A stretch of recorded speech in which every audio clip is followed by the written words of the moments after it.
მოგესალმებით მეგობრებო. ნუ ახლა გუშინ 15 ადამიანი დააკავენ, ქალბატონი დააკავენ, ლექტორმასწავლებელი. რა ვიცი რა, ნუ ყოველდღიურად რეპრესია იმატებს, ყოველდღიურად უჭერენ ქანჯს და ყოველდღიურად უკვე უფრო და უფრო ძნელი იქნება საქართველოში რამე აქციის გამართვა, პროტესტის გამოხატვა. მე მჯერა რომ ისინი არ გაწევენ აუცილებლად გააკეთებენ, მაგრამ ნუ რეპრესია ყოველდღიური იქნება. ამიტომ თulis საჭიროდ რომ ემიგრაცია უფრო უნდა გავაქტიურდეთ.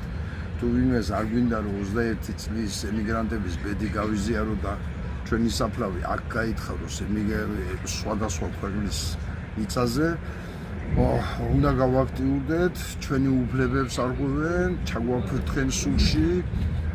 თვლიან რომ აქ თურმე აწყობილი ცხოვრებაა და ხესე იკრიფება პირდაპირ ფულიდან, კეთილი უნდა ვინებო და იქ უნდა ჩავიდეთ. ნუ ახლა მეტი თავხედობა რა უნდა გააკეთონ, რა უნდა გააცხადონ.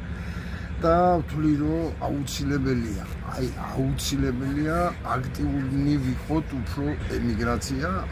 აი ამ აქედან გამომდინარე დღეს მივემგზავრეთ მე და ჯერი ლუქსემბურგში, გვინდა ქართველი ემიგრანტებს რომ შევხვდეთ, ვესაუბროთ, დავრაზმოთ, რათა ერთად ვიბრძოლოთ, გადავარჩინოთ ქვეყანა.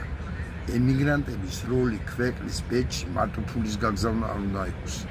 ემიგრანტებს ერთხელ უკვე ეკონომიურად უკვე გადარჩენილი ყავთ საქართველო და დადგა დრო პოლიტიკურადაც გადავარჩინოთ ის ქვეყანა. მადლობთ ყურადღებისათვის. თუ ვინმეს გააქვთ სურვილი შემეხმიანეთ, სათავე ნებისმიერ ქალაქში ჩავიდე, ნებისმიერ ქვეყანაში ჩავიდე, ნებისმიერ ერთ ადამიანსაც შევხვდე, ვესაუბრო, გავამხნევო და დავგეგმოთ ერთად ბრძოლის მეთოდები. მადლობთ ყურადღებისათვის.